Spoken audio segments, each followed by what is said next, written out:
4th of May, I think. It's a Wednesday. I tried to move this tractor, my little Ford. It's 335 industrial, tagged to 3600. It was kicking my behind. Now the diesel was old. Alright, so I thought, okay, it's an old diesel. And drained out. It only had about 10 gallon in it. Drained that out. Put in some fresh diesel out of my truck. Still run like crap. Then swapped out the fuel filter element. Still ran like crap. Alright, well, it's a fuel issue. I knew that. I got diesel everywhere. Right now it's on low idle.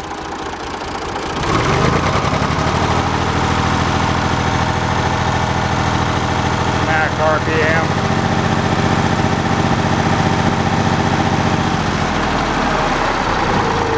So she's right now. Alright, so what I've been doing for the last 2 hours, it was in the injection pump. It's a CAV injection pump. They're known for getting sticky. And of course I bled the injectors everywhere, hence the diesel everywhere. Verified flow through my new filter. And I get it running and it was acting like it's starving for fuel or needed the injectors bled. I said, well, son of a gun. Alright, so pop this cover here. This is your fuel body for your injection pump end. Nothing wrong there, no trash in it, anything else.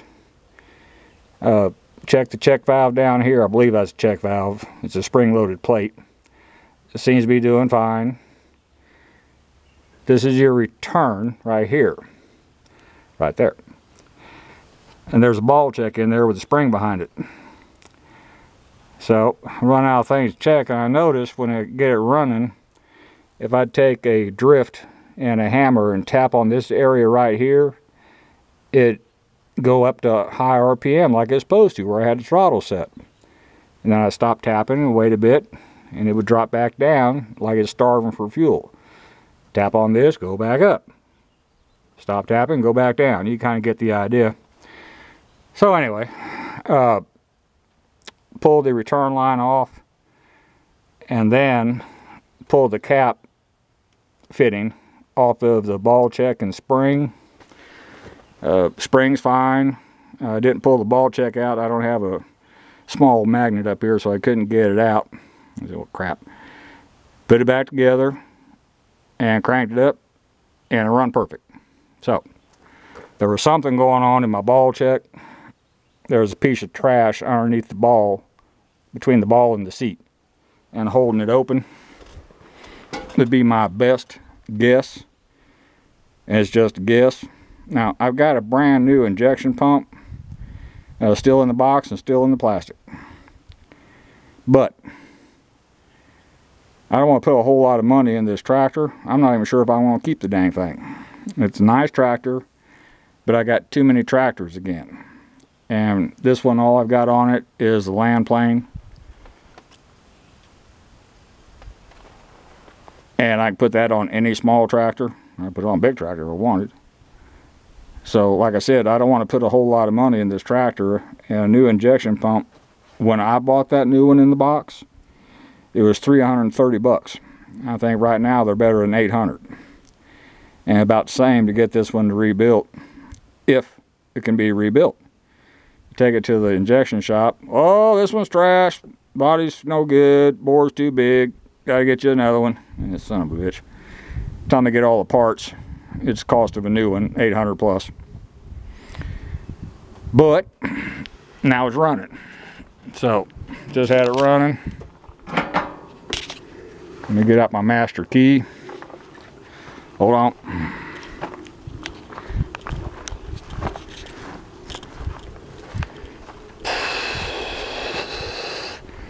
Fuel shut off is in. Low idle. This is at I put an additive in the diesel. That's what all that is. I also put in some ATF.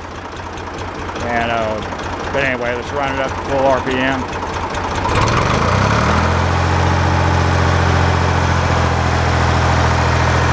Ain't nothing wrong with that. You can't hear me, but there ain't nothing wrong with that.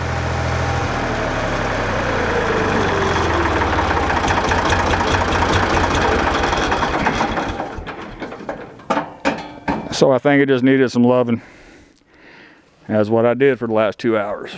Over here on my dozer, put in my new batteries.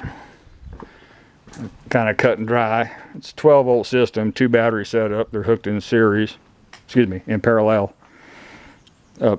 Positive, positive, negative, negative. Otherwise you get 24 volt. If you go positive to negative, you get 24 volts.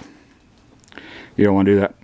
Anyway, cycled my ripper, no leaks.